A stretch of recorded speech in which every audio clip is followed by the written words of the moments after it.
We see them every single day. But what if I told you that those patterns you see aren't just for decoration? What if they're actually a kind of hidden language, a structural code that tells a story of engineering, strength, and even art?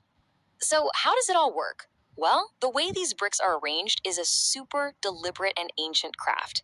It is not just a pattern, it is pure engineering. Every single brick is placed with a very specific purpose, creating this interlocking system that distributes weight and stress. And that makes the walls so much stronger than just a simple stack of blocks. And that really brings us to the core question here. If it's not just about stacking them up with some mortar in between, what is the secret? Well, the answer is a principle that masons and architects have been perfecting for literally thousands of years.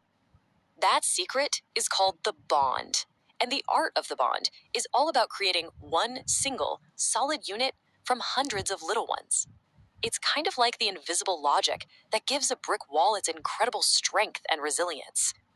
Okay, so here's the crucial point. A bond is a specific pattern of overlapping bricks from one layer, or what they call a course, to the next. And its main job is to avoid continuous vertical joints. Think about it. A straight line of mortar running from the top to the bottom of a wall would be a huge weak point. It's like a crack just waiting to happen. Now, to understand this language, we first need to learn its alphabet. And you know what? It's surprisingly simple. It really just comes down to two fundamental elements: headers and stretchers. This right here breaks down the only two basic ways a brick can be laid. When you see the long face of the brick, that's called a stretcher. And when you see the short end, that's a header. That's it. Every single complex, beautiful pattern you've ever seen is just a creative combination of these two simple orientations. You know, a great way to think about this is like weaving fabric. Individual threads by themselves, they're not very strong, but when you interlock them in a tight weave, you create this incredibly durable material. Well, brick bonding works the exact same way. It's the interlocking pattern that gives the whole thing its collective strength. All right, so now let's see how this alphabet actually builds some words. We're going to look at the two heavyweights of the bricklaying world, the English bond and the Flemish bond. Just take a second and look at these two patterns. Over on the left, you've got the English bond, and on the right, the Flemish. You can totally see they have a different rhythm, a different texture, right? But the difference is so much more than just skin deep. And this is where a really fascinating trade-off happens. The English bond, with its simple alternating layers of all headers then all stretchers, is structurally the strongest one. It's the powerhouse. Meanwhile, the Flemish bond, which alternates headers and stretchers in every single row, creates a more intricate, almost more decorative look. It's a classic battle of function versus form. But wait, how do they actually make sure the joints don't line up? Well, here is the secret weapon. This tiny piece circled right here is called a queen closer. It's a brick that's been cut in half lengthwise, and it's placed right after the corner header. Its only job is to create that tiny but crucial offset, making sure that every brick above it is resting on two bricks below.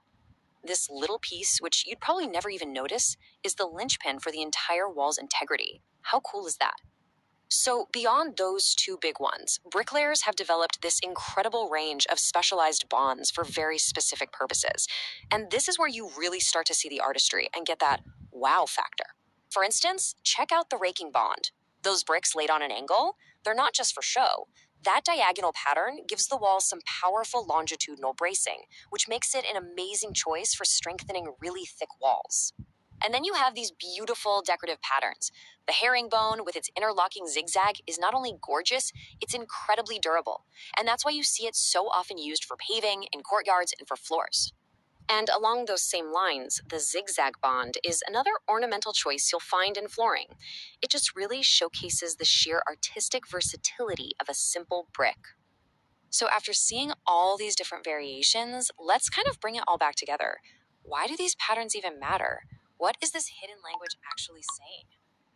Ultimately, it really comes down to these three things. The bond is a system designed for pure strength. By distributing all that weight and all those forces across the entire structure, it ensures stability. And of course, in the hands of a skilled mason, it creates a rhythm and texture that elevates a functional wall into a true work of art. You know, this quote from one of our sources just captures it perfectly. The bond is the art that binds the whole thing together. It's where science and aesthetics totally meet in one of our oldest building materials. So I'll leave you with a final thought. The next time you're walking down the street, just pause for a second and look at a brick building. See if you can spot an English font, or maybe a Flemish one. Look for the pattern, because now you know it's not just a wall, it's telling you a story. So, what will you hear?